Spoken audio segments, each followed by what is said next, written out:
We've been telling young people, go to school, get educated, then you get a good job, you'll be empowered. But in most of our countries, the people who are living the best lives have no education. The people who are driving the best cars, no education. We have political cadres now occupying significant positions in government because they are loyal. Some of them are fantastically incompetent, but they are wonderful people. Unfortunately, wonderfulness does not cure the underdevelopment challenge. We have equated having things with being, so that those who have things are considered more human beings.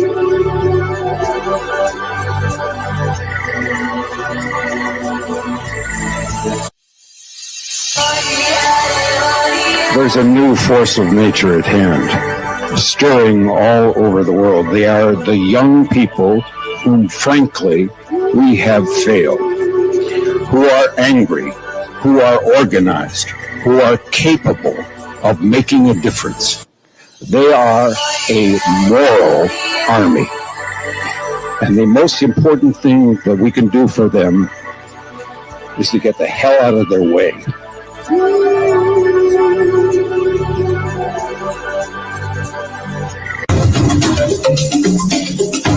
Sisi vile vile sio wote ambao wanataka ugomvi kwa sababu ya ugomvi. Niwaambia nyinyi ni wajinga mkimpata Ruto. Mkadhani tunawadanganya. Jeti ya Ruto. Hii maisha ya Ruto ni stress na ni stress. Mungu, wewe umetukosea.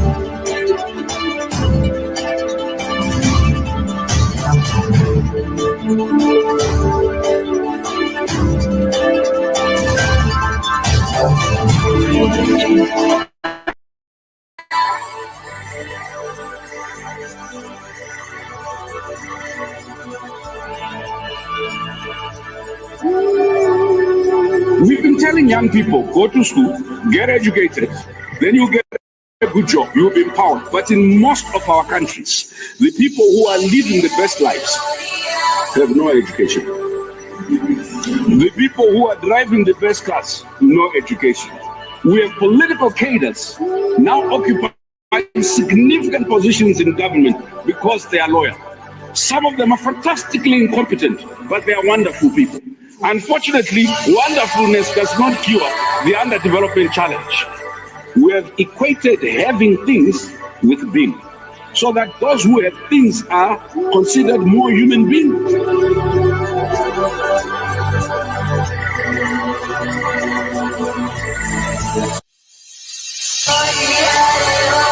There's a new force of nature at hand, stirring all over the world. They are the young people whom, frankly, we have failed, who are angry, who are organized, who are capable of making a difference.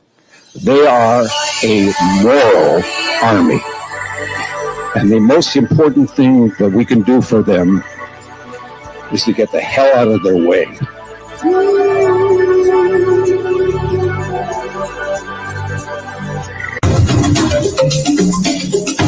Sisi vile vile sio wote ambao wanataka ugomvi kwa sababu ya ugomvi. Niwaambia nyinyi ni wajinga mkimpata Ruto.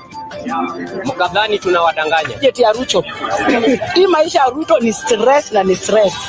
Mungu, wewe umetukosea.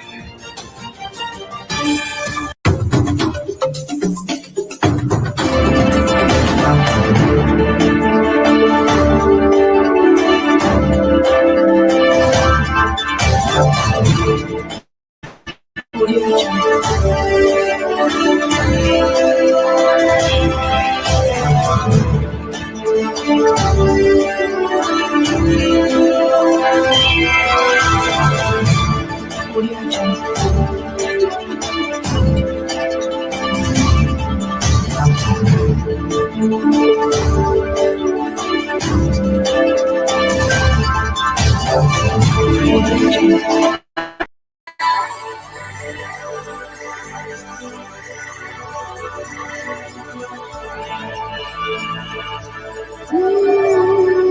We've been telling young people, go to school, get educated, then you get a good job, you'll be empowered. But in most of our countries, the people who are living the best lives have no education. The people who are driving the best cars, no education.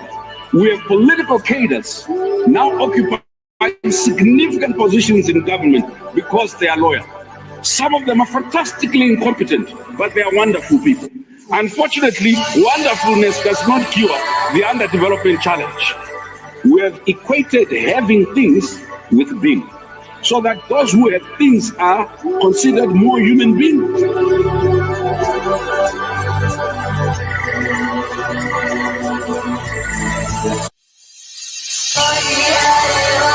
There's a new force of nature at hand, stirring all over the world. They are the young people whom, frankly, we have failed, who are angry, who are organized, who are capable of making a difference. They are a moral army. And the most important thing that we can do for them is to get the hell out of their way.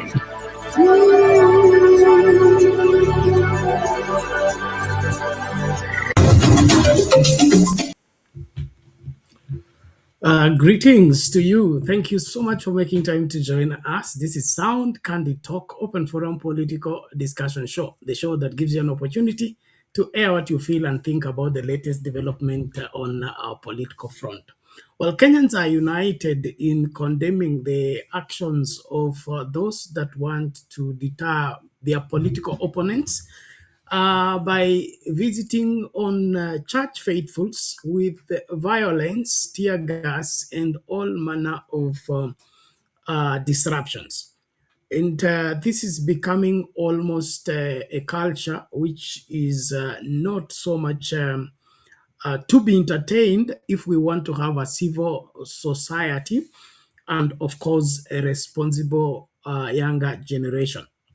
One of the things that we are teaching the younger generation is that inability to restrain oneself and also allow other people to think freely for what they wish to think without necessarily getting emotional and, of course, visiting your wrath on them.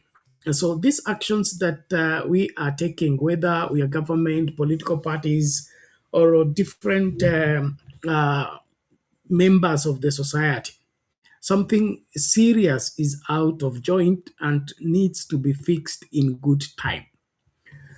There is a phrase I have in one of my books that the greatest dilemma our children face today is learning good manners without seeing any. And we can be sure that our children will not always do what they see us do. I mean, they will not always do what we tell them to do, but you can bet that they will do what they see you do. And so when the government or political players visit their wrath on innocent children, women, and the elderly in the church, it is making a precedent that we cannot allow to continue. And so we'll be looking deeply into what is this that has affected our society fabric to a level whereby we don't care anymore what kind of example we are to the younger generations. Yet we want them to respect us, we want them to adhere to our leadership, and of course, do exactly like we prefer.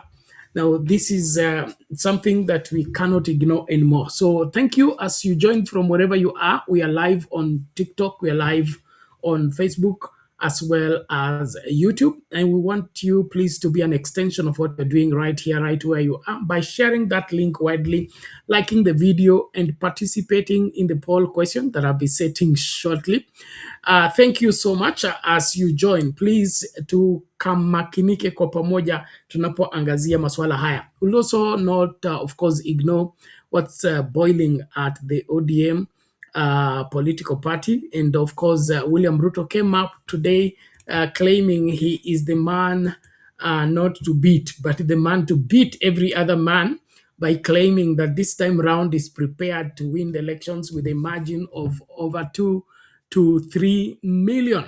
Whether that is a statement for intimidation or trying to send shivers in the opposition politics, only time will tell.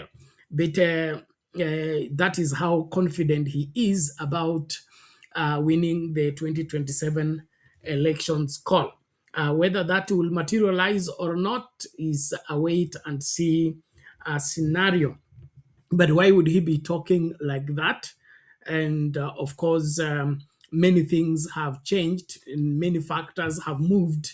Uh, the country is not sitting pretty anymore. And of course, is determined to buy everyone and buy everything that he can lay on his hands as long as he can facilitate his winning. So the question will remain, will Kenyans accept to be bought so that they be enslaved for another 5 years or not?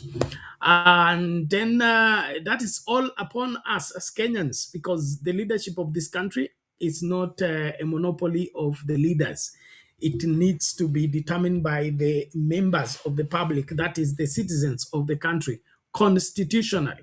And if the citizenry does not rise up to the occasion to see to it that they do the right thing and to secure their position in determining the leadership of the country, then the leaders will show them dust by electing themselves, selecting themselves, voting themselves in, and of course perpetuate your suffering. And so it is a call that we cannot lay back anymore about securing the leadership of this great nation. So be active, stop being laid back and passive about the future of this country.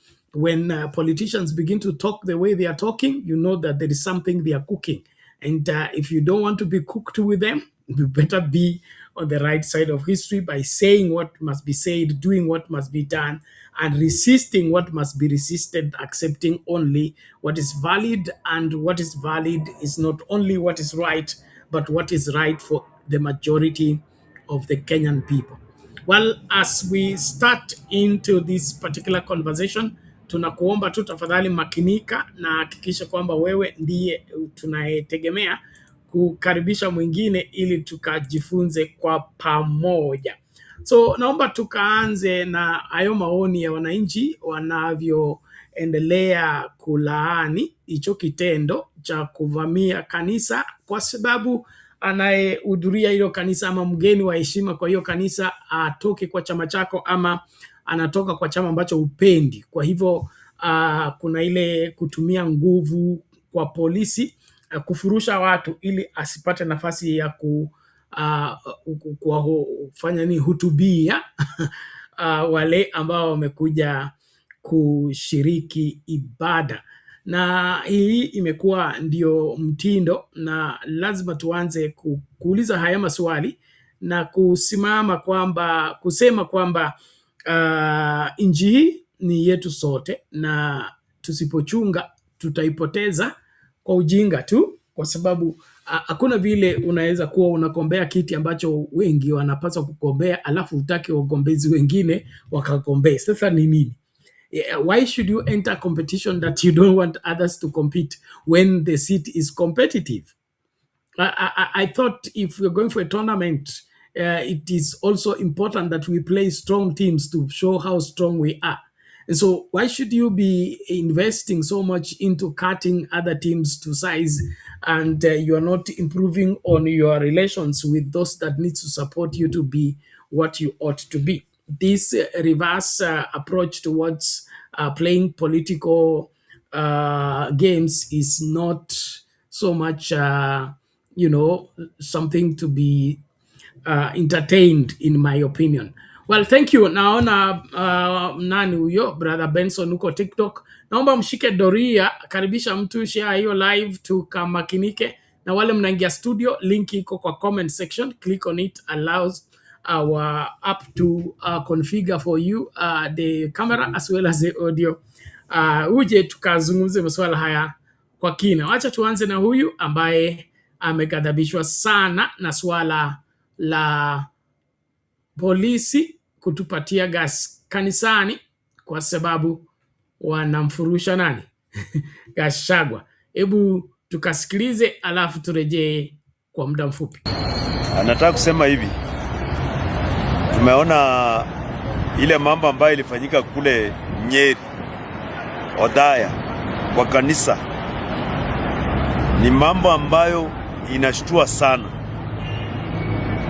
Inashtua kwamba mambo kama hiyo inaweza fanyika Kenya hii kwa kanisa, sio mahali pengine, kwa kanisa. Of all the places, kanisa ndio hiyo mambo inafanyika hapa Kenya. Yani this government has reduced Kenya into an Afghanistan. Kenya imekuwa kama Afghanistan. Magoon criminals walking around with the AK-47, with the guns, marauding criminals, attacking people in churches in this country. Who will protect the people in this country? Who will protect the people? If criminals can attack people in churches, criminals attacking people in churches, armed criminals, armed with guns, attacking people in churches. Na President Ruto aliingia kwa power kupitia kwa platform ya kanisa. Ruto aliingia kwa power kupitia kwa platform ya kanisa. Alichaguliwa kama Mkristo. Ruto alichaguliwa kama Mkristo. Alichaguliwa kama Messiah. Ruto alichaguliwa kama evangelist, kama pastor. Ruto alichaguliwa kama deacon. Watu waliamini Ruto ni Mkristo. People believed that Ruto was a true Christian. People believed, people were lured to believe. People were deceived that Ruto was a Christian. Lakini chini ya utawala wa President Ruto is when we are witnessing evil in this country. Under President Ruto is when we are witnessing the worst evils.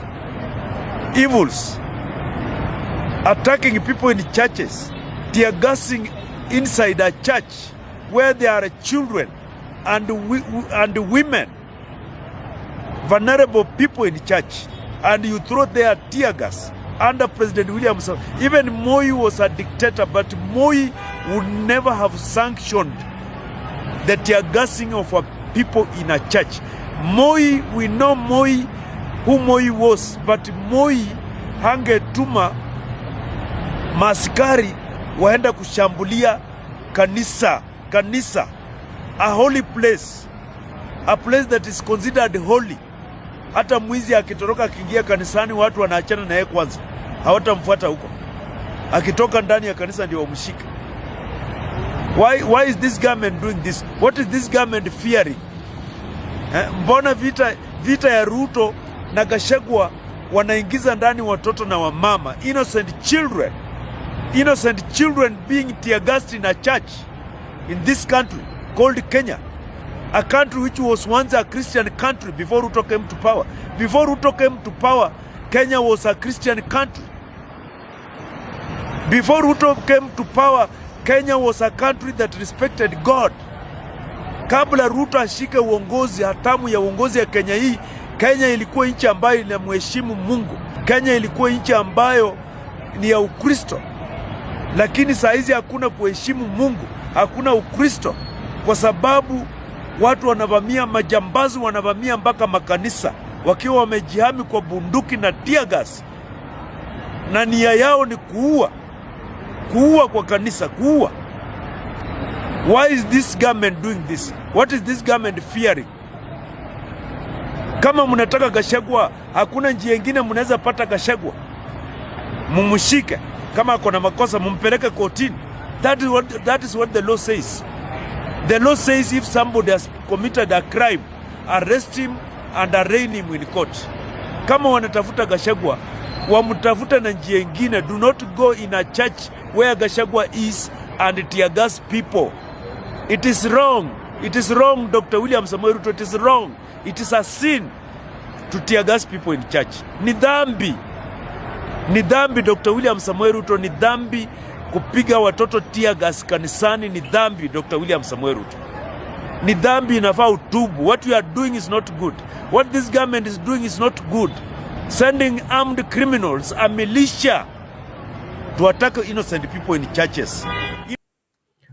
Okay, there you have it. Kenyan, they are very much outraged by the action taken against former Deputy President Rigathi Gachagua, and taking it to a level that is unbecoming.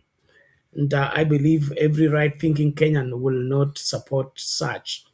Like I've said before, competition must be healthy, and healthy competition must be within the acceptable boundaries. Those boundaries don't need even to be legislation.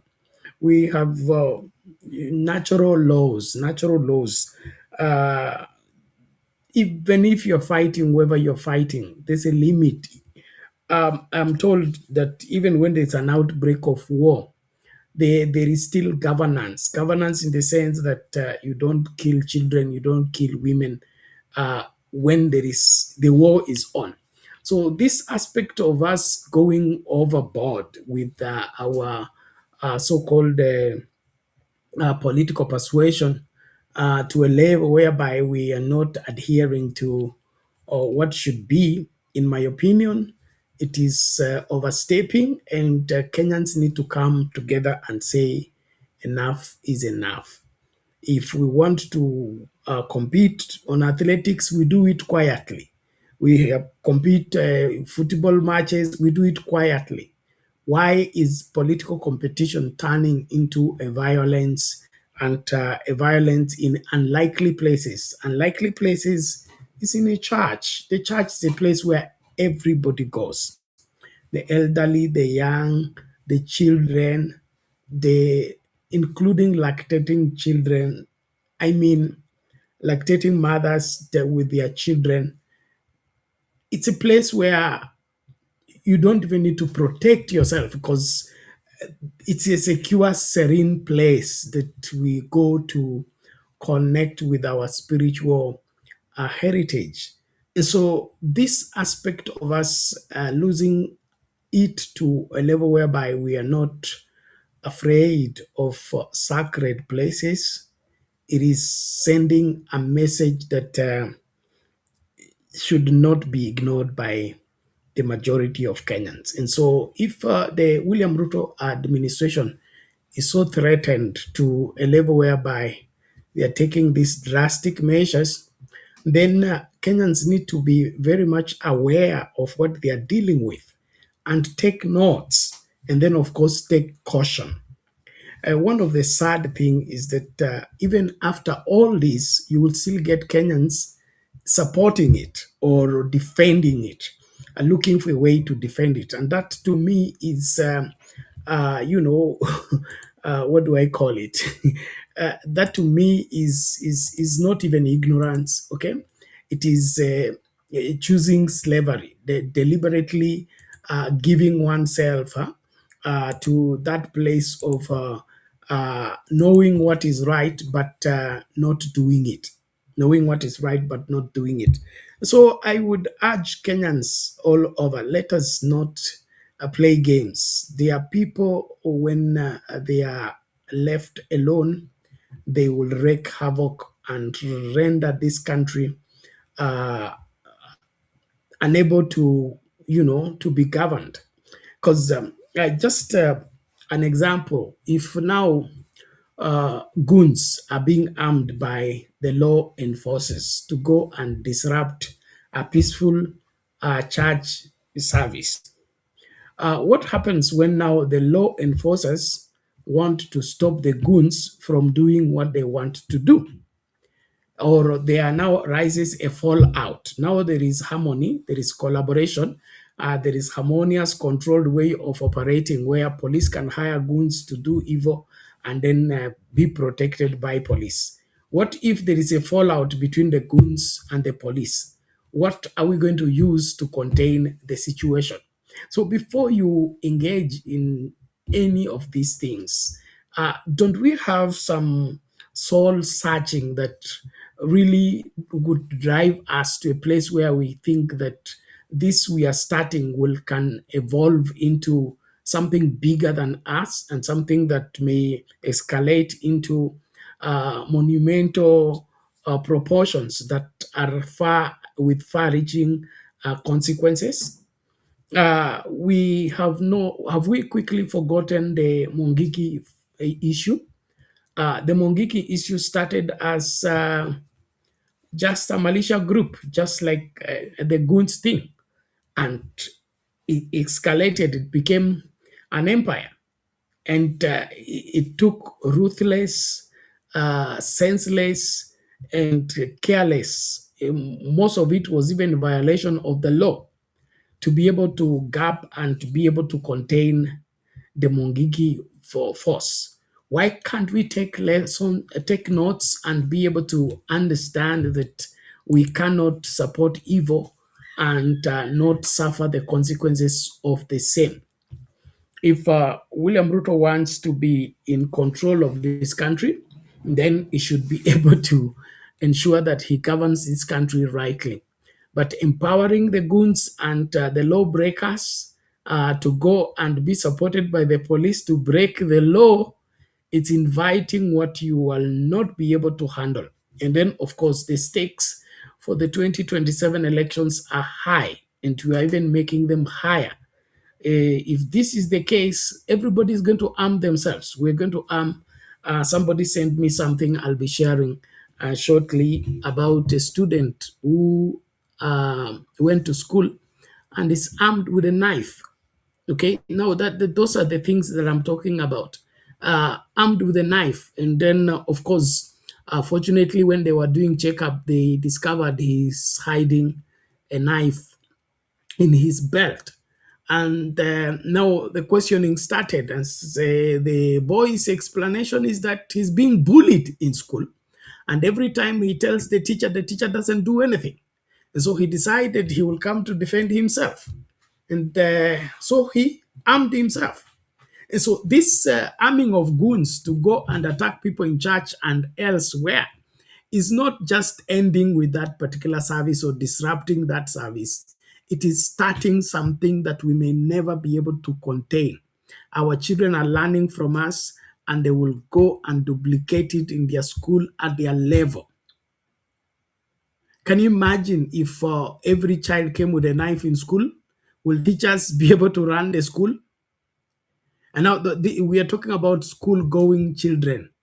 What about the university students? So please, let's be responsible. Let's be responsible, especially government officials. And Murukomen and team, I don't know what you're scared of, but if this is how you want to handle security, then all the fears we had when you appointed CS for Interior have been confirmed. Have been confirmed that you are incompetent, and your incompetence is now spilling over to monumental proportions that are very much alarming. We cannot have a lawless society simply because somebody is sleeping on the job or is refusing to be responsible. My word on this also to the police. You have been charged with constitutionally to be a law enforcer. You have a responsibility in doing what should be done.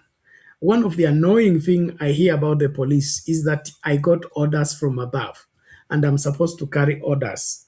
If orders are in violation of the law, those are orders to be not obeyed. I'm not a police officer. I don't know how the system works, but nobody should order me to go and do wrong, and I do it simply because I was told to do. That is irresponsible. And so let there be sanity in even law enforcement. And one thing you need to learn, if you have not learned it so far, is that the police force that the colonial people used to scare the Africans or the population into silence, those things are no longer working. We are having a new breed of people on earth today that are not moved by being scared. And so if you are counting on scaring people into silence, I think you are living in the wrong time. Sorry to disappoint you, but you're living in the wrong time, and it will just backfire in your face. And so stop all these old Kanu tactics of trying to scare people and think that you will intimidate the Kenyans from standing up for their rights and fighting for what is validly theirs. Freedom of worship is indisputable, if as far as our constitution is concerned, and that is why places of worship need to be treated as sacred and, of course, be retained for that particular purposes. And so let us not overstep our mandates, number one. Number two, let us do what is right because it is right. Yes, let's do what is right because it is right. The more we corrupt the system, the more we corrupt our operations, the worse our country becomes. There is no way to hold this country together without upholding the rule of law. That is how facts are. There's no other way to make this country function rightly without upholding the rule of law. And so if you plunge this country into lawlessness, you will reach a place where you will beg for that law to be used to enforce, to handle whatever, to contain the situation, and the law will become useless. The law will become useless. And so let us do what is right because it is right. So as police officers, if your seniors order you or assign you on an assignment that is out of the law, you have a right to refuse. You have even a right to resign. And so don't go and be a tool to be used to perpetuate evil. There's a documentary I saw the other day, I think by NTV, and somebody went out of the way to analyze some police officers that were known for doing the dirty work of killing innocent people or killing people that had ruffled the administration the wrong way. And the journalists did a very neat job by looking out for their conclusion. Okay, how did they end? They were the ones, the killers. They were the ones, sent to shoot, to kill, and all that. And the documentary, gives a detailed outcome of every one of them, and their end wasn't good. Their end, all of them died, and their death wasn't good, and all of it is because they accepted to be used to go and do what should not be done, especially by a police officer. We need to feel safe when we see a police officer, not to run away. I grew up in the Moi days, and the Moi days, you would rather meet the thugs. You rather fall in the hands of magas than meet police. Meeting police was disaster. Meeting police was scary. And I think William Ruto wants to return those dark days where Kenyans are more afraid of police than they are afraid of thugs. That's not a good scenario. And so as we engage, ladies and gentlemen, I really would want to call our conscience back to life. Let's think deeply before we take on some actions that may just, mess or cause us to lose everything that we have built all this time.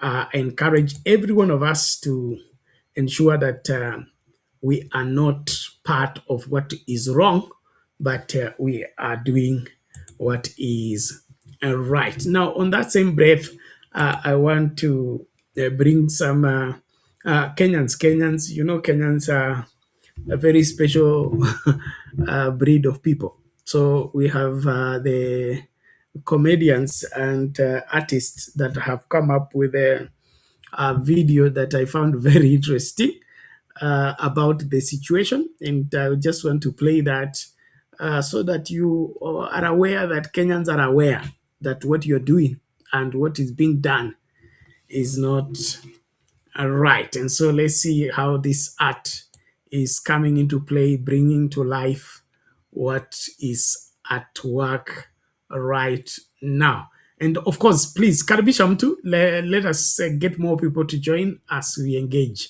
Now, ukitupata TikTok, tafadhali like video. There are no likes so far. Let's get busy, please. Thank you. Okay, let's hear this out. Bishop, how dare you host Gachagua? Church, stop the church! Surrender now, Bishop! Justice of us! What? Clear the area! Destroy the vehicles!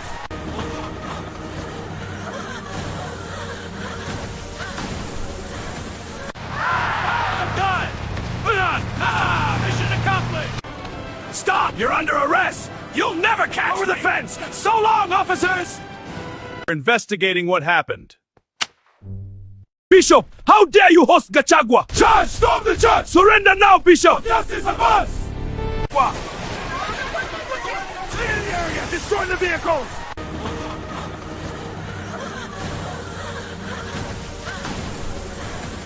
I'm done! Put on! Mission accomplished! Stop! You're under arrest! You'll never catch over the fence! So long, officers! We're investigating what happened. Ladies and gentlemen, those are Kenyans, cartoon, whatever, created to pitify and show what went down in attacking the church. But in that script, you hear, Bishop, how dare you invite Gachagua? And so this is the war of Gachagua and, of course, his political players or political opponents. Why is it now a crime for Gachagua to be invited in church or to go to church? And then, of course, when ills have been committed by the police, the best statement you get from the Minister for Interior and Inspector of Police is that they will do investigations. How do they investigate themselves? That is a question. I mean, is there any need of investigation? This is an operation, like the way it appears is an operation. And police operations are even planned the previous day or even several days before. And specific officers are given specific duties, specific roles, and they are given specific weapons to go and use to do an operation. So this is an operation started by the police, fueled by the police, facilitated by the police, and then the inspector of police on the Minister for Internal Security tells us he's doing further investigation on what went down. Let us just own it up. We are a mess, and this mess that we are causing is going to cost us dearly. It's going to cost us dearly.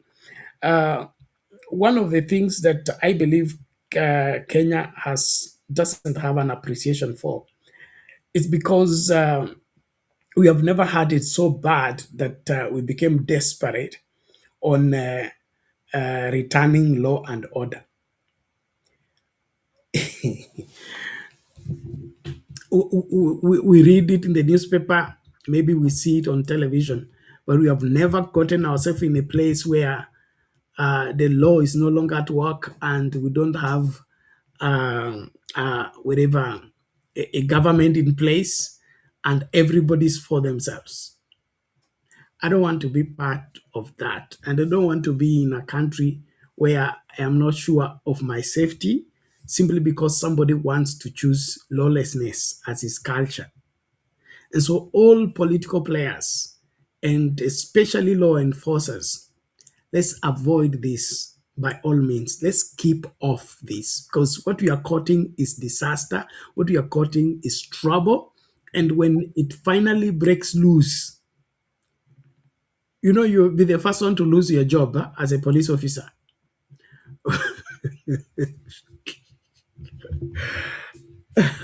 I wasn't old enough in 1982 when there was the alleged attempted coup.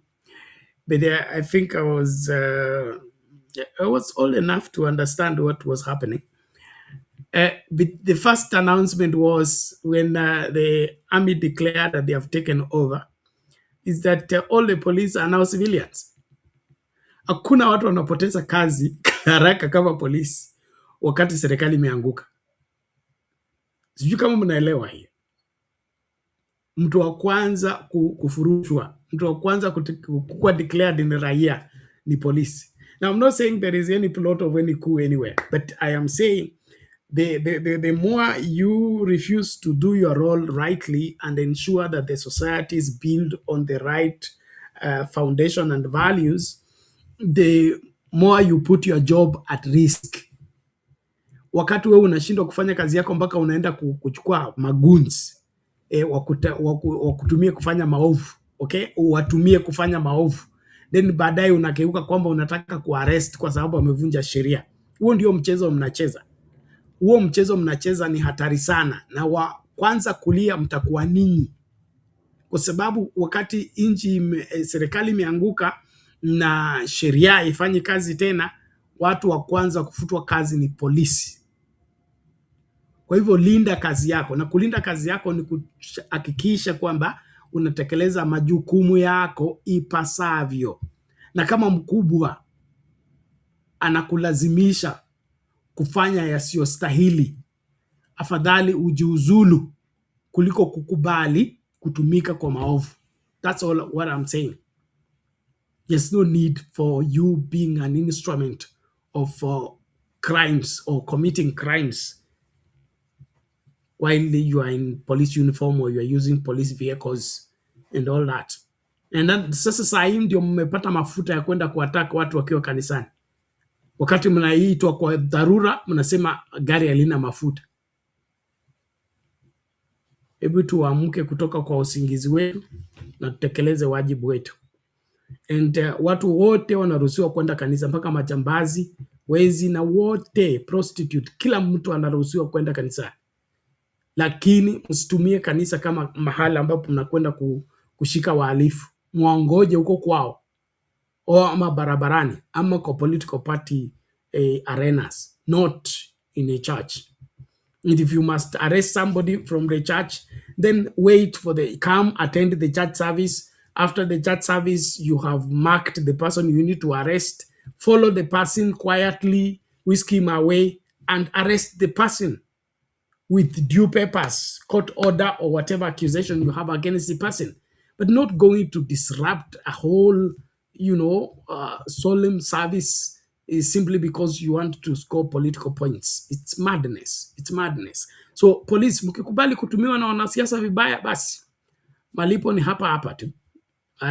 Kwanza hayachelewi. Nimewaambia hiyo documentary mtafuta, iko YouTube, ilitengenezwa na NTV. I'm sure it's NTV. Yeah, wale mapolisi walikuwa hatari sana, na walikuwa trigger hungry, okay? Trigger happy. Inaitwa trigger happy, yes. What happened? Their end wasn't good. Their end wasn't good. And so please don't sow what you don't want to reap. Yes, don't sow what you don't want to reap. Be careful on how you go about what you're going about. That is what I can say on the same. Well, thank you everybody that is part of this conversation. Okay, namuona hapa George Gitau anasema kitu cha muhimu hapa. Anasema William Ruto is not a Democrat. He is one of the most corrupt leaders in Kenya today. He risks prosecution once he leaves office next year. Little wonder he's now in a panic mode, and the time is ticking and the ground is shifting against him. Kikuyus are no longer with him after he bribed MPs to impeach Rick G, who garnered over 4 million votes for him to enter State House. Yeah, and then I agree with you that he is in a panic mode, and that's why these things are happening. But on the other hand, there is an analysis that had been done by Kumekucha brand on YouTube, and he talks about the narcissists and their character. And one of the character of a narcissist, or rather, a narcissist never bows on mockery and ridicule. It irritates him, but it does what? After he gets irritated by the same, he intensifies his ills and his evils against his victims. And so, as we cartoon Ruto and ridicule him and call him all that, it appears that it does not even make him to step back. He intensifies his ills, and he's one person that he would rather burn the whole house than let anyone survive. And so, as we deal with William Ruto, we need to understand the kind of person he is, and of course, deal with him accordingly, in the sense that, of course, within the framework of the law. But the ballot should be resounding. The ballot should be resounding. Remember what he said today, that he plans to win with over 3 million. And so it means he has already gotten that 3 million somewhere, kept them to use as a balance. You remember the rumors that came from Malava, and of course, was it not Imenti or with them, where there was the Mudembe man, or Mudembe man. They performed decently poor. The UDA candidate in Malava and the UDA candidate in that north place, was it North Imento or whoever? I'm mixing the name, but it was in Tarakaniti, I think so. And so rumor has it that they performed very poorly, in the sense that the difference between the winner and the loser was, the margin was so wide that they had to delay the election results to get the difference. And the difference was so much that they had to get over 20 or over 10,000 votes to match up, and of course rig themselves back into victory. And so we need, as Kenyans, to take notes, not only what they are saying, but what they are not saying. If Ruto begins to talk about 3 million, there is a 3 million somewhere. And that 3 million needs to be contained now. There has been also talks about how Azimio lost the elections, and the only understandable explanation on why Azimio lost the elections was negligence. They had everything going for them. They had all the voters, the machinery, and all that, but they neglected to do what should be done in terms of securing the vote. And securing the vote means they got the vote, people voted for them, and they won the elections. But they didn't go an extra mile to ensure that after the people have voted, they are helpless in terms of ensuring that whatever victory that they have registered is secured. And of course, when you see the electoral officials begin to play wherever delay games, you know that there is something cooking. If the Azimio, if the 2022 elections was announced we voted on the 9th, if the results were announced on the 10th or on the 11th or on the 12th, Raila Odinga will be president. But when Jebukati began to dal and say, oh, he has 7 days to declare and all that, it was within those 12, from the 13th, when things began now to go the other way, by the now adding up of a fabricated result. And so something serious, we need to take what Ruto says serious, by reason of ensuring that we safeguard ourselves against those claims. Because when we stay and the only thing we issue is threats and, of course, declarations, then we'll prepare to be victims again. And that, to me, doesn't sound right. So let's watch out, and let's ensure that we are not just talking about sending Ruto home or making Ruto one time. We are either registering as voters or getting more people to register securing our IDs, and of course ensuring that the people that are going to vote don't miss to vote. If we watch each other and secure each other and ensure that everybody votes and the majority of us vote to make Ruto one term, it will work. But if we want to lay back and wait and see, then of course what you feared most will finally happen. Well, let's just hear him shortly and then get back. Thank you. Listen to me, guys. This election in Abuja, we want to win by a margin of between 2 and 3 million. Mnanisikia? Wacha nirudie. This election, the last election, we won by a margin of 200,000. 200,000. This election, we must win by a margin of 2 to 3 million. Ndio tuunganishe Kenya, tutembee pamoja.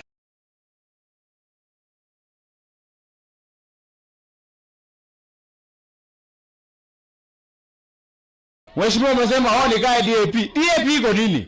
Ukiweka hapa Eugene Wamalwa na uweke William Ruto, nani atashinda mwingine? Nani atashinda?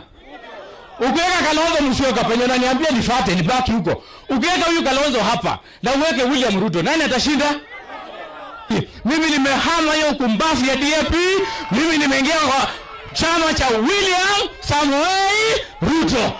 Mnataka niingie huko? Ndio hii lami iishe haraka, ndio hivyo. Tumuongeze nguvu. Upinzani hawana nguvu ya kuangusha William Samoei Ruto.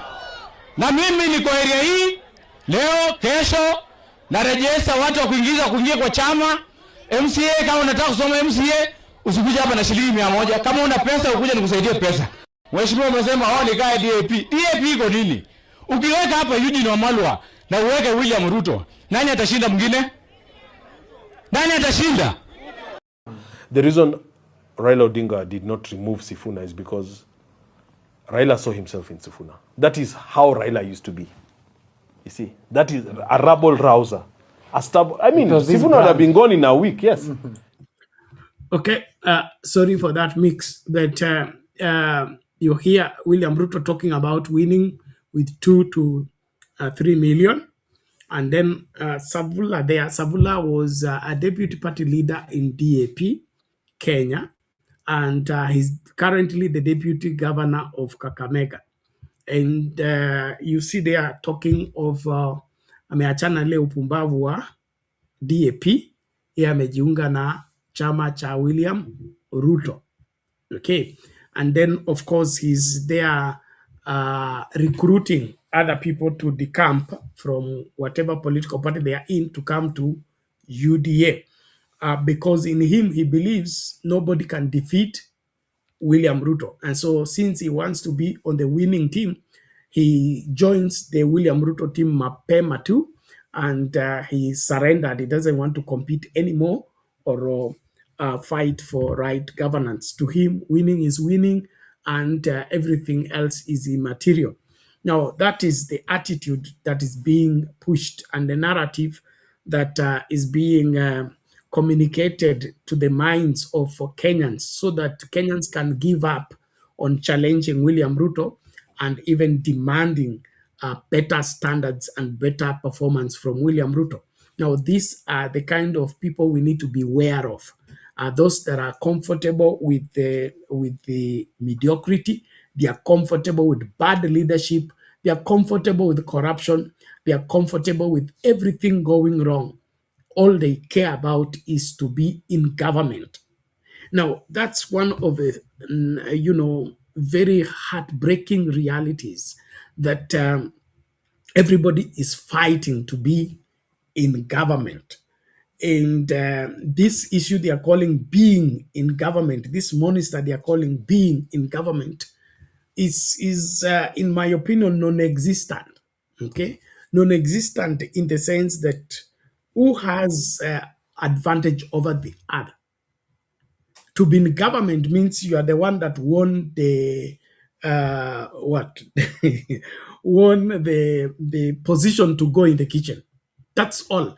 The difference between being in government and not being in government is that the government cooks, we all eat. Okay, so the government cooks, we all eat. The government works, we all enjoy their service. So there is no advantage of being in government in terms of I'm going into government so that I get development. 2010 constitution dealt with all that once and for all. Development is a right and an entitlement to all regions in Kenya constitutionally. And any president who doesn't want to actualize that should be fired, should be kicked out of office because he is abusing office by refusing to ensure that development goes everywhere. And so I really feel that Savula is a madman from what he has just said. And then, of course, you can see his a virus that has been deployed specifically in Kakamega County to handle the ODM bedrock, okay, to shake the ODM control of Kakamega County. Remember, in Kakamega County from 2013, is it? Yes, 2013, 2017, 2022, the government got less than 15% of the vote. Okay, and so it appears that as William Ruto is pretending to be, courting ODM for negotiations, he has deployed people like Savula, who has money. You saw the way he's talking about money, to be working in the back office to ensure that by the time Oburu and team go back, wakisema maneno ya linda ground, there will be no ground to linda, because if Baraza is UDA and Savula is UDA, Otuoma is UDA, or Tichiro, you had him the other day, is UDA, what remains? And remember, all those three governors are ODM. They are in office courtesy of ODM ticket.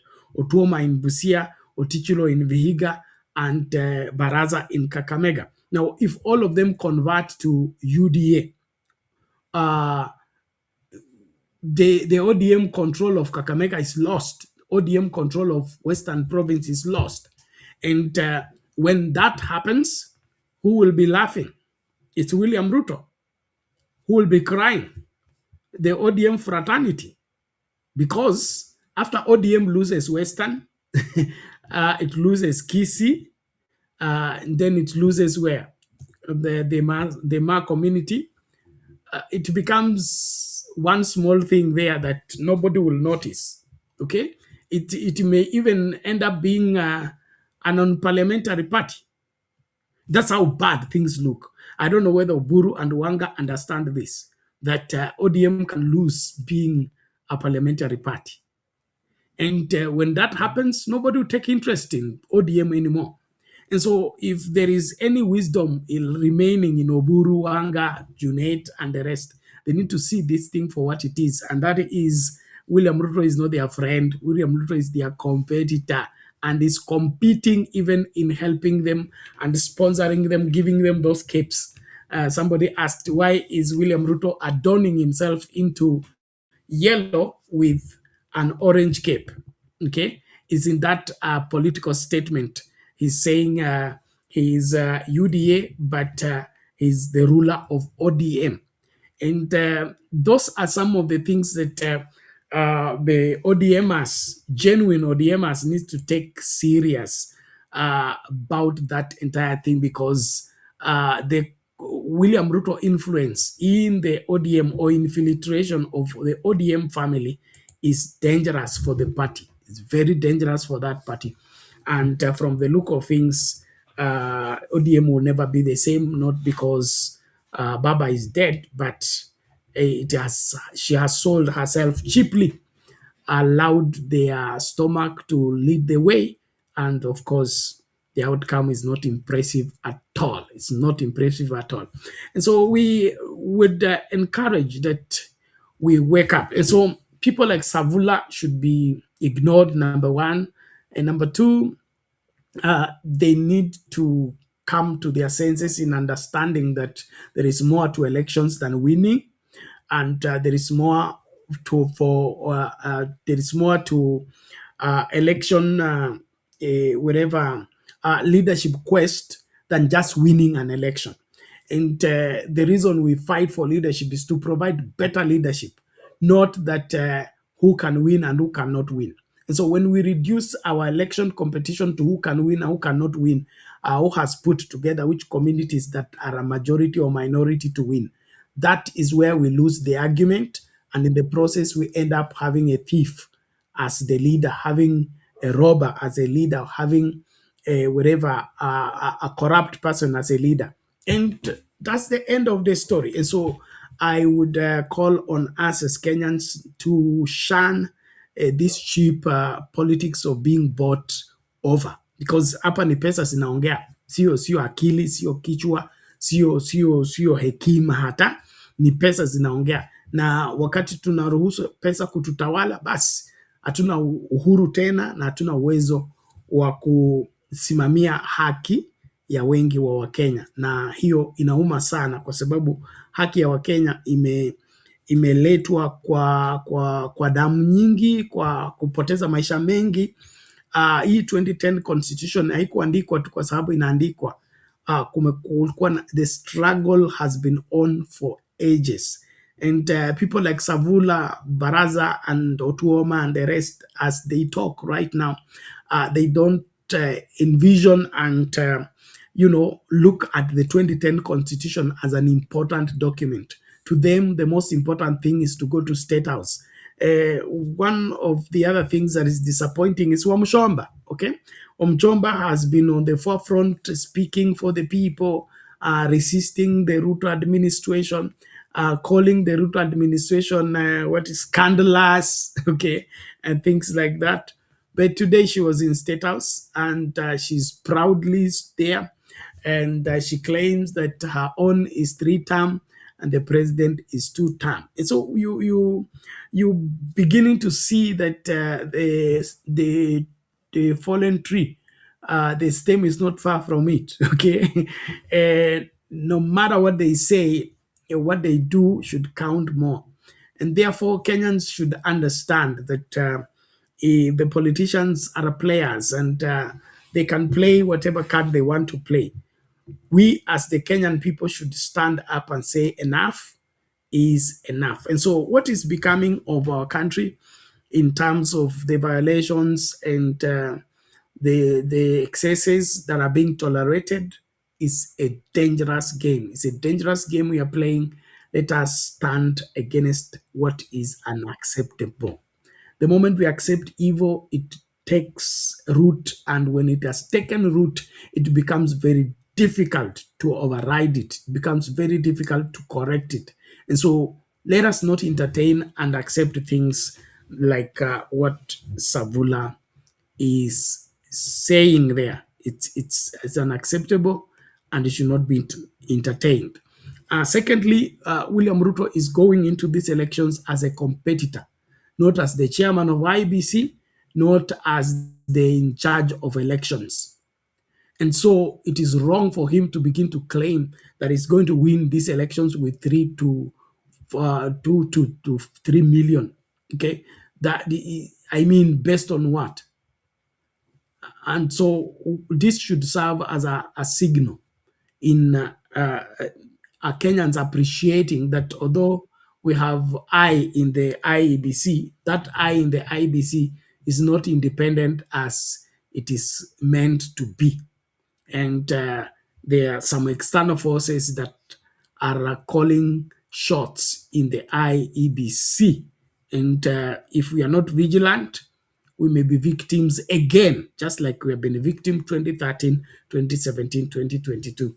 And if we don't take care, even 2027, we may end up being a victim of political maneuvers that is geared towards making the loser the winner, and the winner the loser, the winner, and the winner the loser.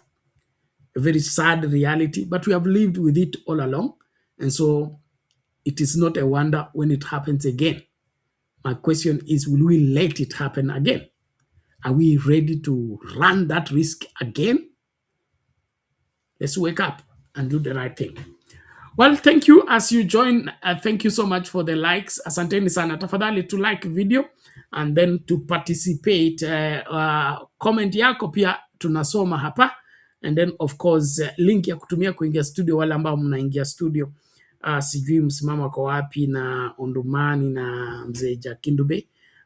Wakija sawa, wasipokuja basi nitajitahidi kuchambua ile inawezekana, alafu tutasonga mbele.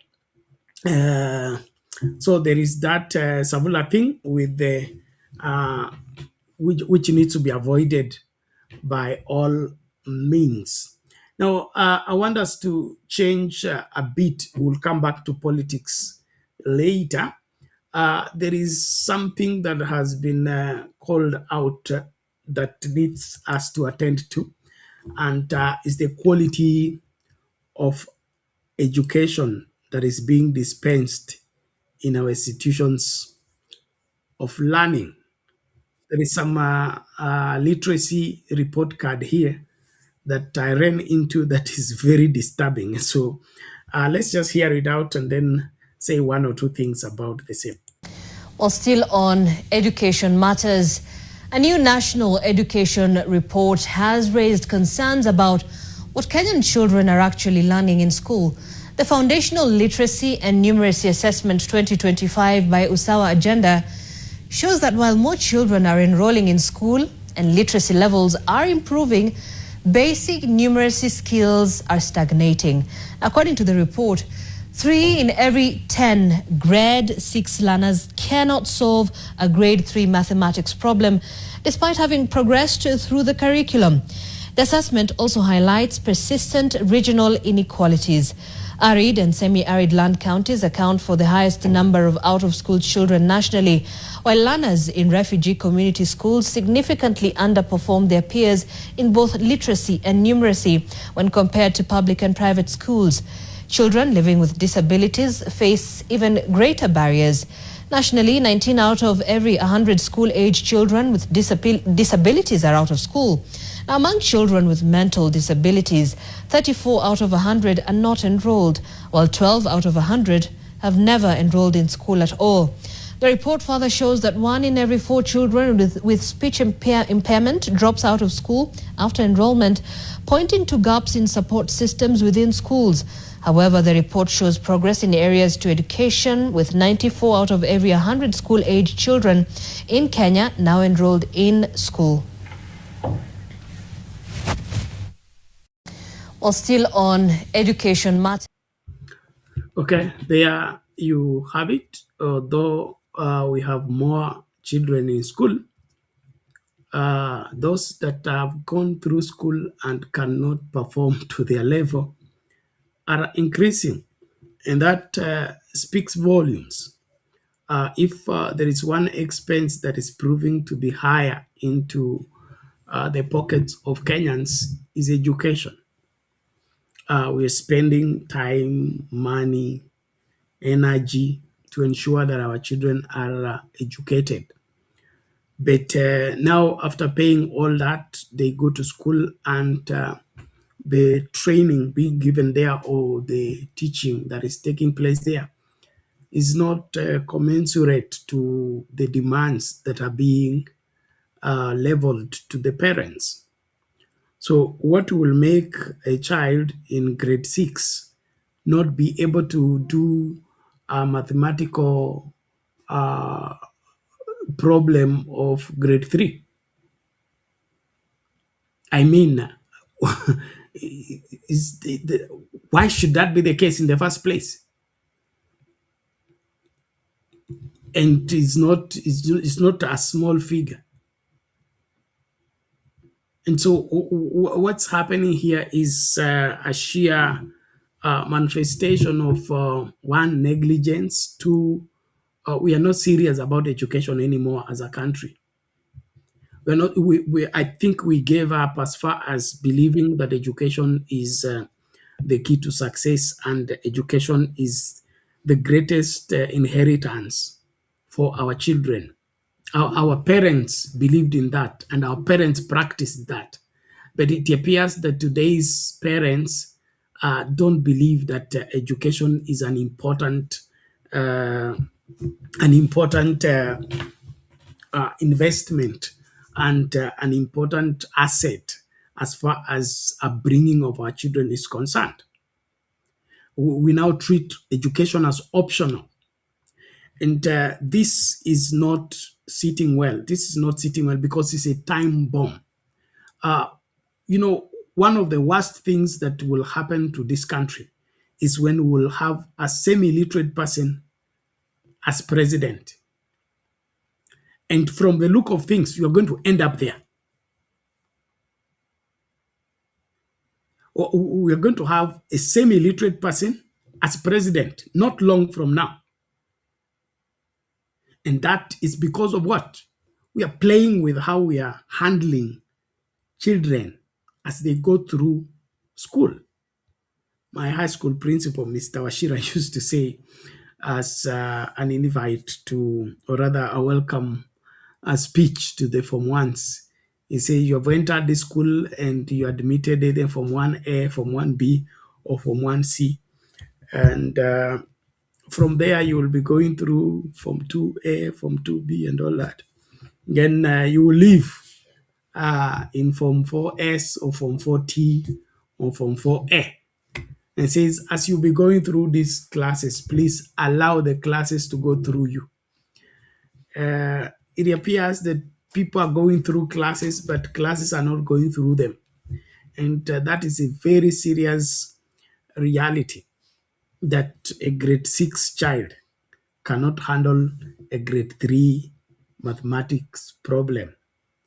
And we're pushing them to continue. So you're pushing them to continue where? To go where? And do what there?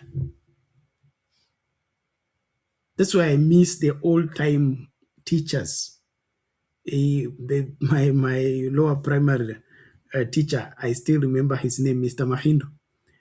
He handled us from class 1. He used to teach lower primary, class 1 to class 3.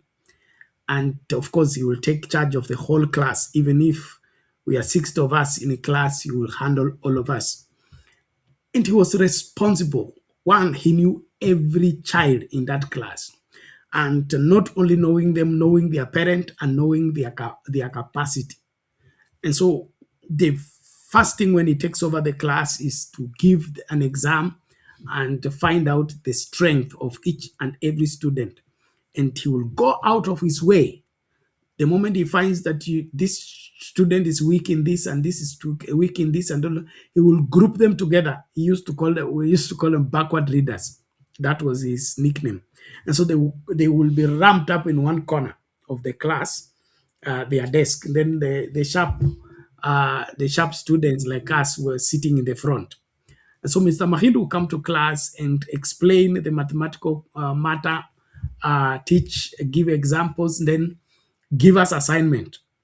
As we are working out our assignment, huku mbele kwa sababu sisi tumeelewa hiyo method, he will go back to his backward reader's desk and he explain to them in English, interpret it in Swahili, and of course finish it in mother tongue.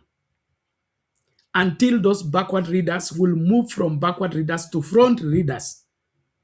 Because a teacher is willing to go out of their way to ensure that his class doesn't just transfer people from one level to another. And Mr. Mahindo's class became phenomenal. Phenomenal in the sense that every class handled by Mr. Mahindo was not problematic. When he hands them over to class 4 as they proceed, that class will be exemplary because somebody gets out of the way to ensure that the students are not wasting time and he's not wasting time in training them. And so I really would call us to our senses, especially those of us that have an opportunity to handle students.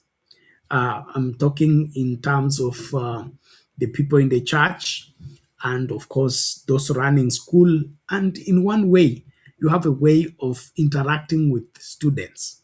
Please, please, please ensure that those students you are handling, you are preparing them for life. Don't just waste their time, because the attitude I hear from teachers nowadays is, at least I have my salary.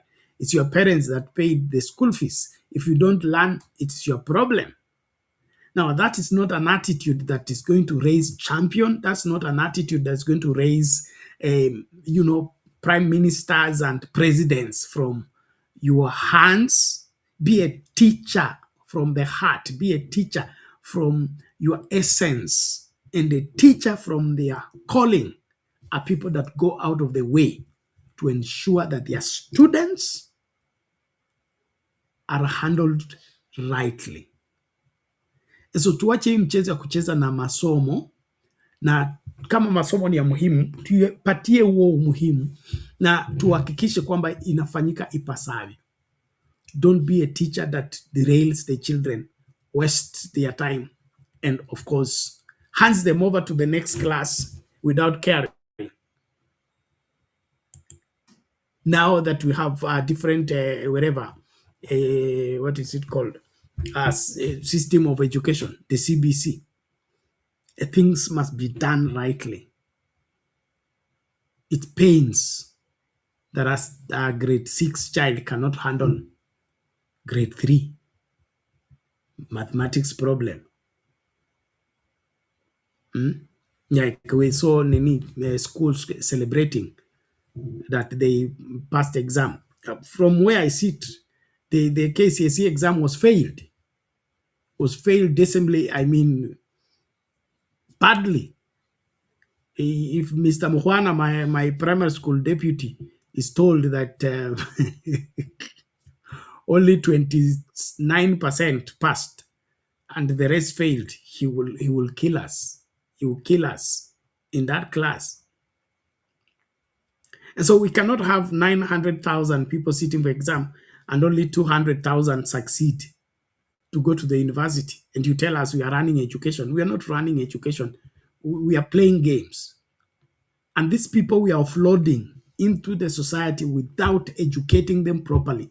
They are a time bomb. They are a problem we are postponing. That's where I fail to understand why you should accept to be a teacher if you don't want to help solve problems. The reason why there's public school and the reason why the government takes the responsibility to pay teachers, it is one way of grabbing or handling the situation in the country in terms of economic viability and, of course, the matter of security. Like, for example, what's going on in West Pokot, Baringo, and all that is majorly an illiteracy problem. There is nothing else. An illiteracy problem. Take development to West Pokot. Put up malls, put up schools, put up industry in West Pokot. And tell me who is going to be running in the bush looking for animal to steal. So something serious needs to happen to us as a people, and government tuache mchezo.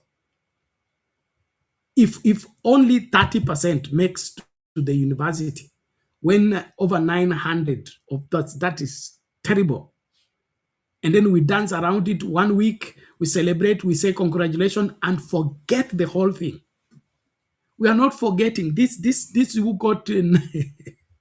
It's one comedian who made a comedy about the child who got who could not raise the total marks were not the total marks he got was 97, I think so. And so the parent was so angry and he said, your marks was not even enough to buy one kg of unga. Your marks was only sufficient to buy unga kilo moja.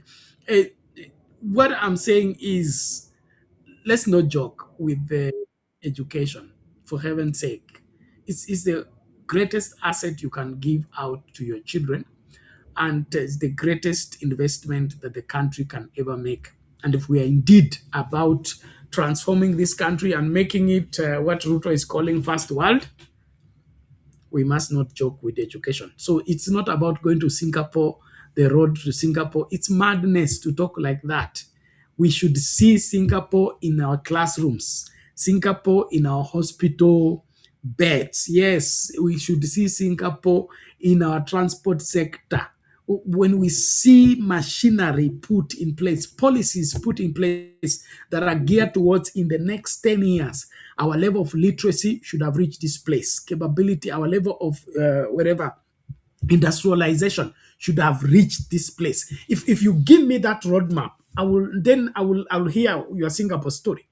But if all you are here is to tell me about Singapore because you have faith and the people who don't accept it, they don't have brains, you are joking.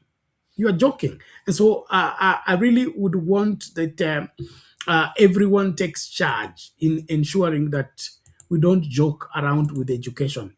Education is too important to be left in the hands of irresponsible teachers and, of course, irresponsible players. And then, of course, there was that aspect of the analysis showing the way education is, or rather, the poor education intake, and of course, adjudication in semi-arid areas, and of course, the refugee camps. Now, that also needs to speak to us. That also needs to speak to us, and speak to us in the sense that let's do what is right. Let's do what is right. One of the things that went well, and I think this was reported by, I think, Raphael Tuju, he said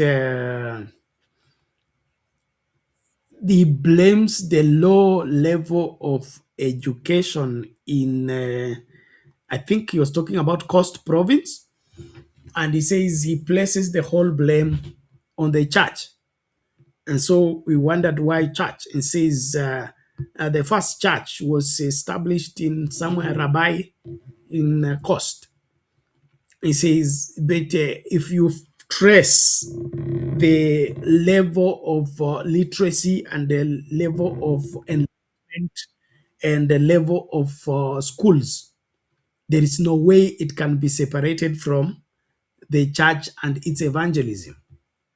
Everywhere the church went, and there was a school, there was a hospital, and things like that. And when you look closely, like the Western Province, most of the schools are faith-based. They are church-led, okay? And that's where I'm saying that the semi-arid areas, our ailment about the whole situation is we want to be, I think we are waiting for somebody to come from outside and bring something. But the really development is when the people rise up to do something about their situation. And so, and that is the wisdom behind devolution. The reason behind devolution is not to make somebody a governor and make somebody a senator. It is for the people to solve their local problems in their local way, supported by the central government. And so as a governor of Marsabit, governor of Mandera, governor of Garissa, governor of Wajir, your whole business should be what is needed in Wajir as an important requirement that will help enhance development in the place. 1, clean water. 2, sanitation. 3 is the aspect of the level of education. One way of attracting better teachers in your place is good housing. Good housing, because I'm not going to move from where I have a house and I'm living comfortably to go for what is called there is what is it called there's something called what is it called? There's some compensation that is done into when you are a teacher in those harsh areas. And so that compensation is not a motivation enough. And so if retaining a teacher is a problem because of housing, then you address that housing problem. But you don't go running around in the name of William Ruto telling you affordable housing, and you take on the affordable housing project that is government-led without you literally addressing the problems that are bedeviling your education system. So how do we improve the level of education in semi-arid areas? One, build serious, good classes. Let the schools be well fenced. Let the security of the place be intensified. Let the teachers stay in the school compound. Yes, it is that way. Teachers stay in the school compound. They will have enough time with the students. They can even have extra classes. And so this aspect of governors behaving like strangers and visitors, it's annoying to say the least. And so, in my opinion, we are joking. But education is too important for us to play with. Well, thank you very much. Namuona msimama ameingia. Naomba sasa niachie yeye nami ni ka meze mate. Msimamo, hali vipi?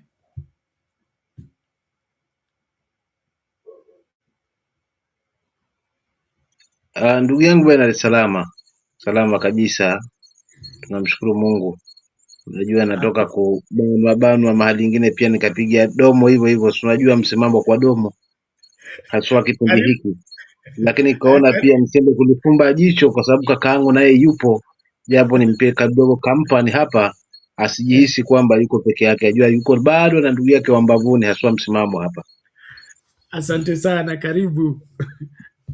Nimeshukuru kaka, lakini itakuwa si jambo la mbolea kuwasalimia hawa ndugu hapa upande wa pili, kwa sababu najua ndio hali ambayo nimejifunza na amenifunza haswa nikiwa hapa. Kuna huyu ndugu yangu hapa anaitwa nini, sio Estario, anyway kusoma majina ni ngumu, lakini kuna director Shadizo Estastol kama kawaida. Shadizo, haya kuna Shadizo wetu hapa, kuna Gitonga Butau, na pia kuna brother Benson hapa ambaye amenikamua mida hii si mbali, nikaona pia nimpe shavu pia na nimpe shavu kidogo, nikaona pia nigawe kote kote, huyu nimpe shavu na ndugu yangu nani, huyu ni Benson na huyu ni Bernard, wote niwape shavu maana ni wanangu ambavuni. Yeah. So labda kaka, nimekupata ukiwa unaendelea, labda pengine uanze mswana kunitoa kutu kabla umeze fundo hilo la maji kidogo, ama mama nianzie tu swali, tulikuwa tunaingia wapi? Maana naweza ingia na yangu na litakuwa si jambo la mbolea. No. Kuna hapa nilikuwa nimefikia mada ya masomo. Umefanya report card ya hali ya masomo katika nchi nzima, na ikapatikana kwamba watoto wa grade 6 wengi wao hawawezi kufanya hesabu ya grade 3. Inamaanisha hao wanapitishwa tu kusonga mbele mikononi mwa walimu, lakini hawahudumiwi ipasavyo. Alafu wanasema kudorora kwa elimu kumezidi sana maeneo ya semi-arid ya northeastern and the rest. So ndio nazungumza kama magovernors wa hiyo sehemu, si mnajua shida yenu ni kiangazi, shida yenu ni hii. Mbona msitumie hiyo hela mnapewa kusuluhisha hiyo shida? Why should it persist when you are still receiving the money? So you prioritize according to the needs of your county. You cannot be receiving this money and spend it on your comfort and to continually be complaining that we are semi-arid counties, our schools are poor, our teachers don't stay. Why don't teachers stay? You want them to come and stay under the tree? So hapo ndio nilikuwa nimefikia, lakini una uhuru wa kusema yote.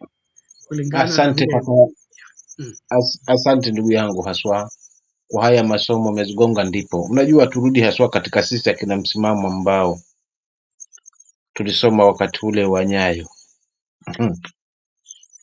Kipi kilitusaidia wakati ule mpaka sasa hivi bado kilituchanganya na waleo unashangaa na kina msimamo hawa. Lakini pia ukishangaa sisi, tazama hao walisoma class 4 kama utapata hiyo age, maana sasa hivi ni watu wazima 70 and above waliosoma class 4.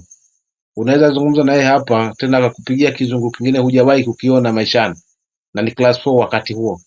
So utofauti wa sasa na utofauti wakati huo, tulikuwa elimu ilikuwa inachukuliwa kipaumbele sana sana sana.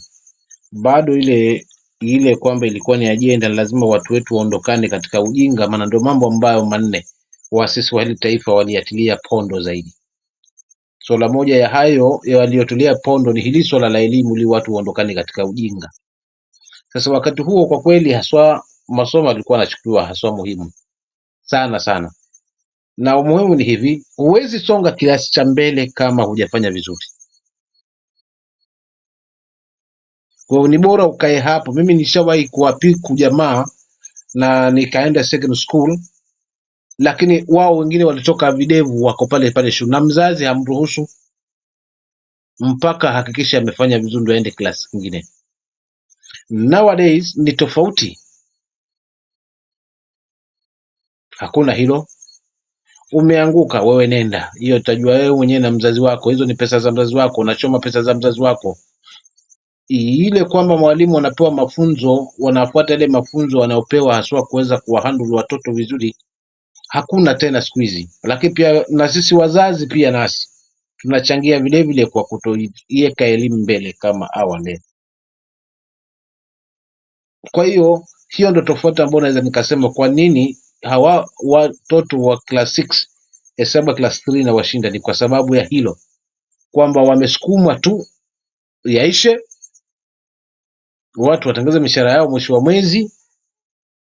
Lakini vile vile pia na haswa ukiangalia government school, kwa sababu mimi ndio hapo nilipo zaidi, unakuta sasa mara kwa mara watoto kurejeshwa nyumbani, mara school fees, visababu ambavyo vielezeki, mara walimu wameajiriwa hawatoshi. Kuna kila aina siku hizi, ufisadi umeingia kila sehemu kwa kweli. Kwa hiyo swala hili halichukui maanani kama pale zamani tulivyokuwa sisi, kwamba huwezi songa darasa lingine kama hujafanya vizuri. Na kama tutapata viongozi, na kwa nini sasa yametokea haya, pamoja nikikombana na hilo la magavana, kwamba kuna huo mgao ambao umetengwa haswa kwa sehemu husika ambazo zina shida kama zile, kwamba walimu wasipate tabu. Hizo hela zinaenda wapi? Lakini je, viongozi wa kule wako wapi? Kwa hivyo wananchi kila tukilalamika kivyovyote vile ni kwa sababu ya kutochagua viongozi kwa umakini zaidi.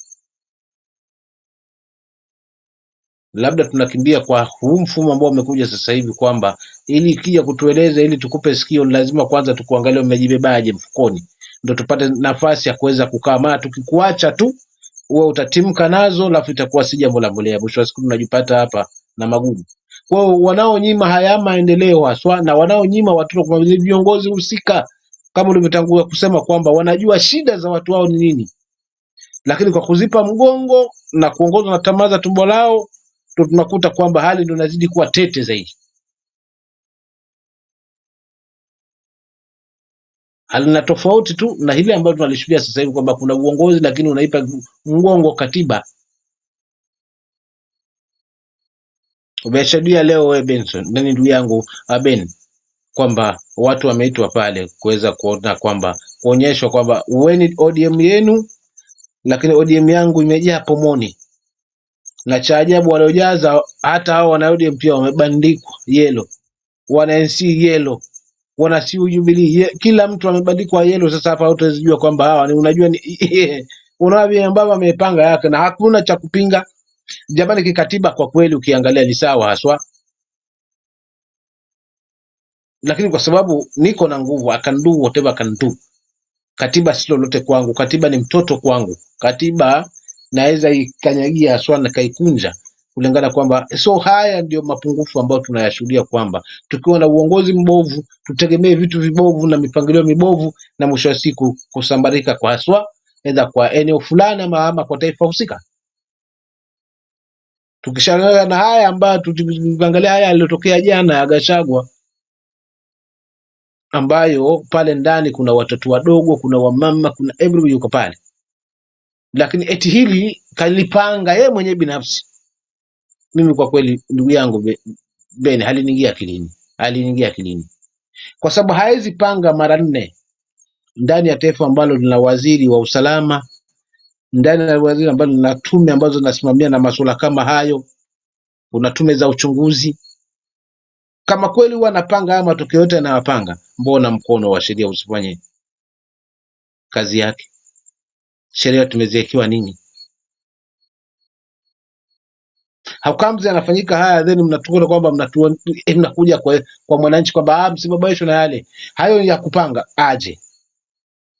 Pili, atapangaje kwa watu wake ambao wanalewana lugha, lakini aamua kwamba waumizwe matia gas, watoto waumizwe kwa sababu wanatafuta kiki? Ndio huo uongozi mbaya ambao tumezungumzia hapa, kaka Bena. Nitafungia hapo kwamba usishangae hayo ya huko, ni kwa sababu ya viongozi wamekataa kuweza kuhakikisha kwamba watu wanafanya yenye tija kwa ajili ya wale ambao wanauongoza, wanaowaongoza. Ni kuwatumia tukamatishwa makamagogo, wakishavuka basi wanatumia kama dau, wakishavuka mtoni basi linageuka kuwa gogo. Asante, nitaachia hapo na mimi pia angalau nipate kupata kumeza mate. Asante sana Msimamo, na umesema hivyo ndivyo ilivyo, na kama tutaweka katiba kando, wale watu ambao watakuwa wa kwanza kulia watakuwa hao viongozi, kwa sababu hiyo vyeo vyote vya uongozi ni watoto wa katiba. Tukiondoa katiba, inaenda na watoto wake. Rais ni rais kwa sababu ya katiba, bunge ni bunge kwa sababu ya katiba, senate ni senate kwa sababu ya katiba, county ni county kwa sababu ya katiba. So wakati tunaamua kuweka katiba kando, basi tukubali pia, kwa vile hakuna katiba mpya, basi hakuna county hakuna president, hakuna judiciary, hakuna everything, because those are children of the constitution. And then of course sense of responsibility. Wengi wetu kama Wakenya lazima tuwajibike kwa haya masuala ya uongozi. Hii masuala ya kukubalika ama kukubali kwamba muongozwe kiholela kwa sababu ni mtu wetu ama ni zamu yetu ya kukula ama zamu yetu ya kuendesha mambo, ni muhimu tuanze kufikiria vizazi vijavyo. Na hiyo ndio napendea sana nikikumbuka walimu wangu wa primary aswa, walikuwa wachezi na masomo, kwa sababu waliona kwamba hao watoto wamepitia mikononi mwangu, sitaki kuwa hand over kwenda huko mbele wawe wakiulizwa mwalimu wako alikuwa nani alafu wanadunishwa kwa sababu hawakulelewa vizuri kimasomo. So that sense of responsibility lazima irudi, na itaanza vizuri ikianza na nani? Na serikali yenyewe, alafu walimu wenyewe. Na kama huna wito wa walimu, tafadhali wachana na walimu. Okay, wachana na walimu, wacha wale wako na wito wa walimu waingie huko, kwa sababu kuna zaidi ya kuwa na masomo, kuna zaidi ya kuwa na taaluma ya ualimu. Kuwe na ile wito wa ualimu, mtu ambaye anaweza kujitolea kuhakikisha kwamba huyu mtoto wangu ni slow learner, lakini I can slow down to ensure that they get what they need to get. And then as they get, you push them to improve so that there is progress, not jumping from class to class without improving in their understanding and of course their capacity to articulate what they wish to pass across. And so there is a lot that we must do as a people, and that is we must refuse to succumb to bad leadership. Au viongozi ambao wana resort kwa violence and then wana turn around wanasema is stage managed. I cannot buy into that stage managed thing, because sababu ya kuwa serikali Mimi wakati kwa naanza masuala ya kuhubiri kama vijana, ilikuwa enzi ya Moi, unakusanya vijana 50 kwa hall, utakuwa na mtu wa DCI hapo.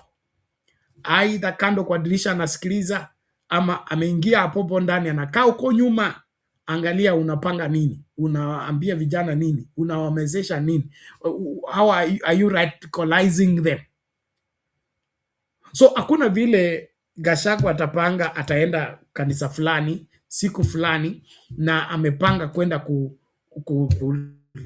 stage manage hii na hii, na nyinyi mmekaa mnangoja nini? Sababu ya kuwa serikali ni kwenda ku abort whatever evil that is being planned. So turning around to tell us that it is stage managed and that is Gachagua looking for sympathy, it's neither here or there. It's irresponsible even for the government to be talking like that in the first place. And so the inspector of police and all the police bosses, including the CS interior, all those people should be shown the door. They should be shown the door. We deserve better than this as a country. And so hiyo wanayosema ni yao wao, lakini kwetu lazima tuhudumiwe ipasavyo. Hakuna haja ya kuwa na ofisi mtu anazoa mshahara kila mwezi lakini atekelezi wajibu wake. Kwa nini tuko na NIS, National Intelligence Service? Kazi yao si niyo kutibua hayo mambo. Kazi yao si kupata hiyo information mapema kabla ifanyike. Na itakuwaje Kariobangi stage managed, ende kule kungine Murang'a stage managed, Nyeri stage managed. How do you stage manage all these things all together and the government doesn't arrest you, doesn't catch you, doesn't abort any of those stage management? Watu wanaona Wakenya wajinga kweli. Hiyo haikubaliki kabisa. Naomba tumakinike kukaribishana elekea kutamatisha. Msimamo shikilia hapo, tunarejea hivi karibuni. Wacha tulete fire moja tu. Mtu ambaye haui vijana bado anaweza kujenga barabara. Kwa nini mna insist huyu mtu ambaye anaua watu aendelee? Mimi najua Kenya hii it cannot afford another 5 years of William Ruto. It cannot afford another year of William Ruto. Mtu ambaye haui vijana bado anaweza kujenga barabara. Kwa nini mna insist huyu mtu ambaye anaua watu aendelee? Mimi najua Kenya hii it cannot afford another 5 years of William Ruto. It cannot afford another year of William Ruto. Mtu ambaye haui vijana bado anaweza kujenga barabara. Kwa nini mna insist huyu mtu ambaye anaua watu aendelee? Mimi najua Kenya hii it cannot afford another 5 years of William Ruto. It cannot afford another year of William Ruto. Despite the government insisting that 92% of grade 10 pupils are already enrolled, there is still a considerable number of the learners still at home. National government administration officers have been compelled to conduct mop-up operations to ensure compliance with the 100% transition policy. In Machakos County, one chief has taken the directive to heart, personally ensuring that no child is left behind. NTV's Electino Dera reports on how the government is moving beyond policy to action in ensuring learners are now enrolled.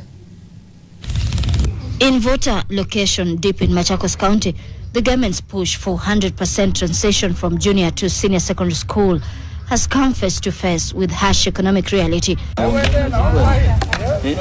Determined to ensure compliance with government 100% transition policy, Mikuyu Sub-Chief Peter Ngovo has been moving door to door, tracing grade 10 learners who failed to report to school weeks after the academic year began.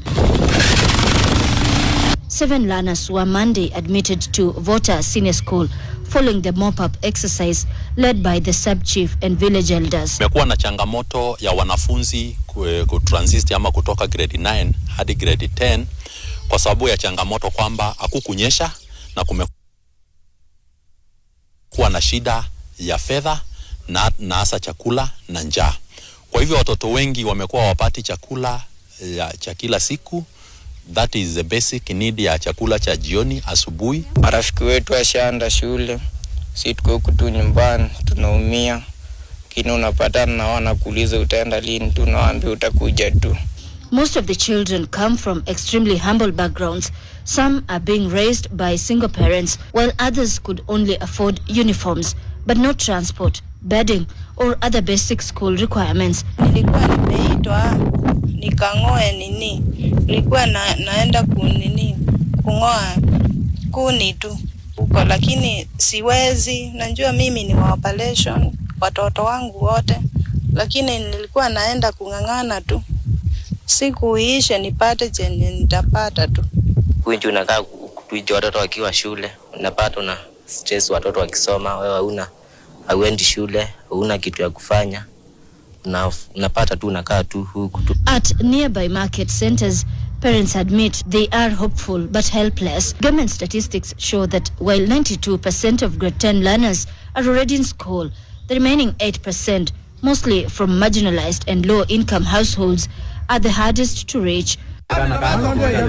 Ironically, even as some children remain home, several schools across the country are yet to receive a single grade 10 learner, raising questions about planning, capacity and equity in the rollout of the competency-based curriculum. Nimepata wazazi ambao kidogo wanajiweza, lakini hawakuwa wanaona umuhimu wa kupeleka watoto shule, na wazazi ni kama watatu. Lakini baada ya kuwahimiza na kuwaongelesha, wamekubali na wakatikia huo mwito. Education Cabinet Secretary Julius Ogamba has acknowledged the challenge. C4 schools or any other school where students have not selected with those few numbers, once we have the data, we would be able now to make a decision where to move those students to, and then deal with those schools that have no learners. Obviously, it means that a school that does not have grade 10 also does not have Form 2. Because this year, remember, we don't have Form 2.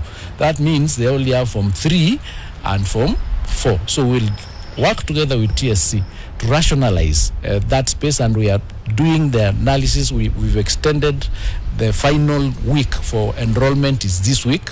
Once we have the final data, we'll sit down as a ministry, as a government, make a decision about those schools, but you can well see what will happen to those schools. As the government races to account for every child, the question remains, will mop-up exercises be enough to bridge the gap between national statistics and the lived reality of every poor Kenyan household? Electin Odera, NTV, Machakos County.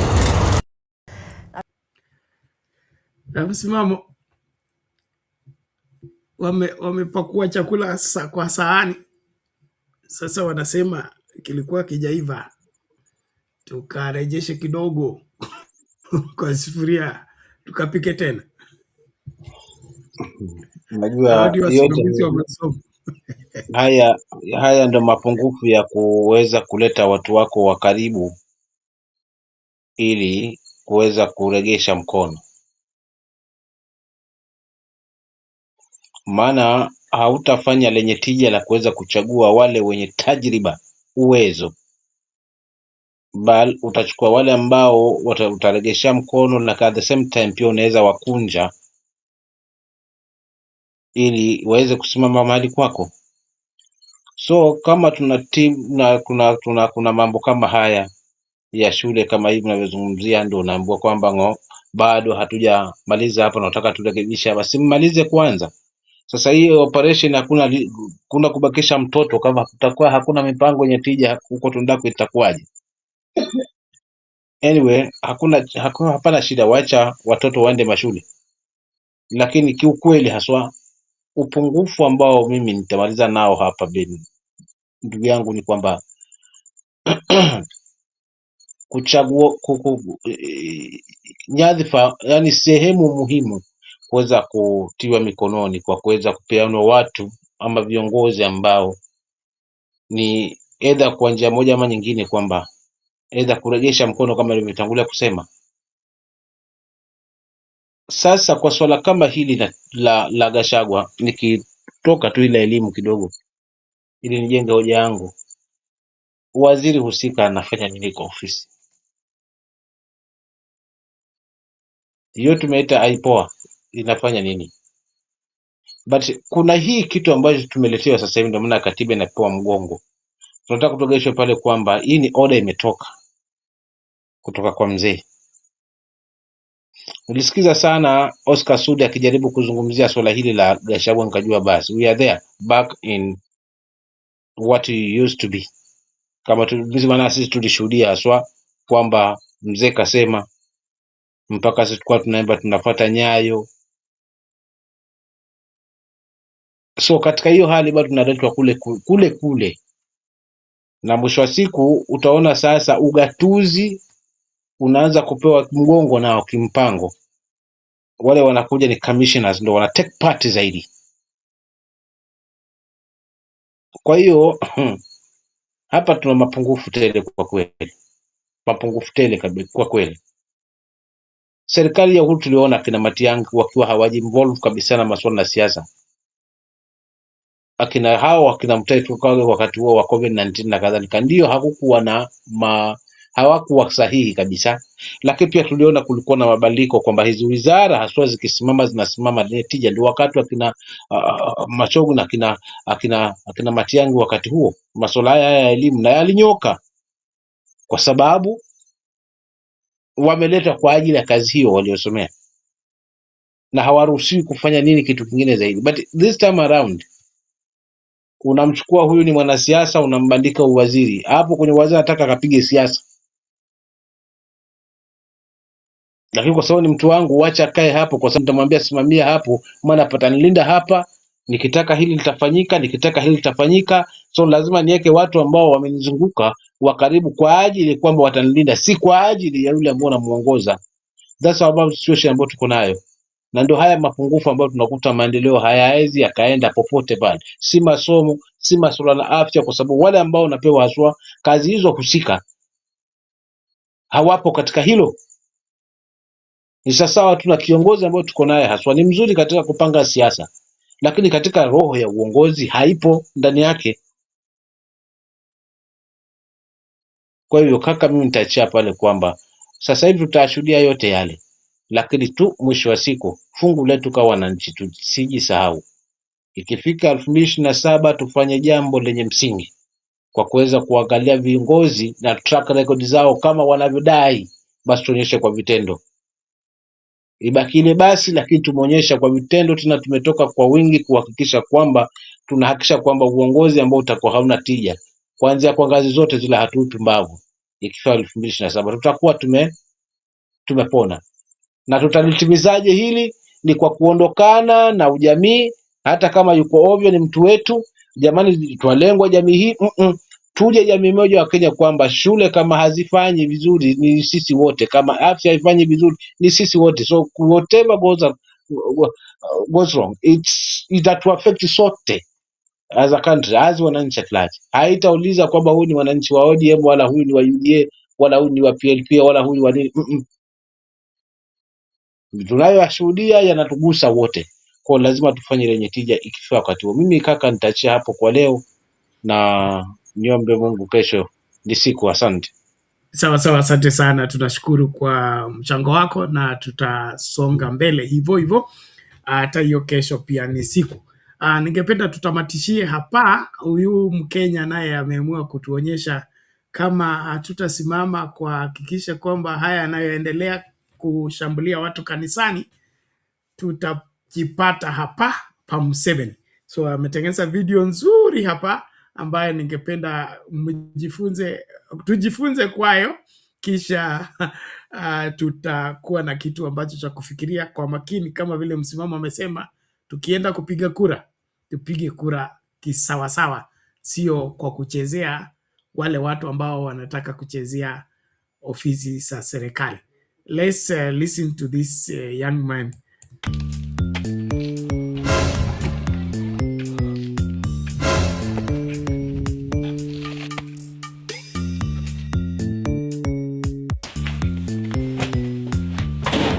My beloved Ugandans, see, it is time for change. I cannot. We'll be vying for presidency. We'll be vying for presidency. We'll be vying for presidency.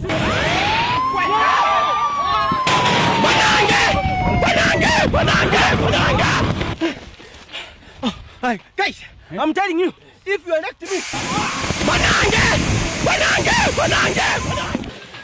is my poster in?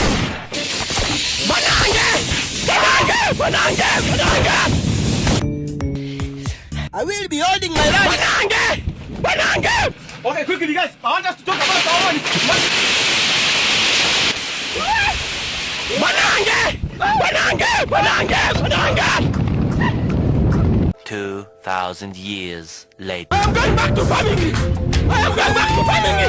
I am going back to farming!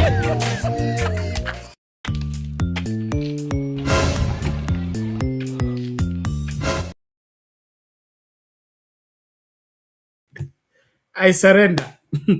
Kama Wakenya mnataka tufikie hapo, basi kaeni.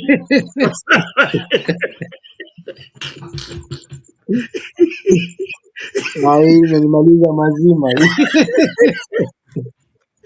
Banange.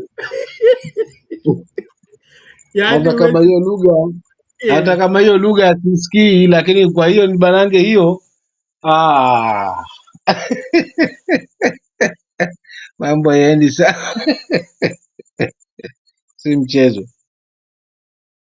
Huyo jamaa mnitafutie, itaenda kumsalimia. Kama kuna mtu ambaye ameweka hiyo taswira ikaonekana sawa sawa ni huyu. Na tusipoji adhari kama Wakenya, uko ndiko tunaelekea.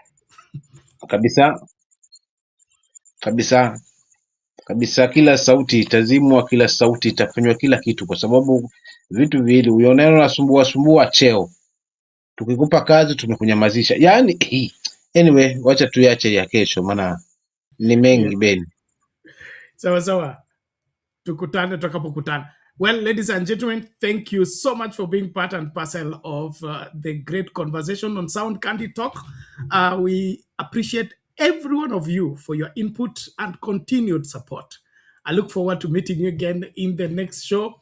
Please keep it at Sound Candy Talk. If you have not subscribed, subscribe. If you have not followed us on TikTok and Facebook, please do.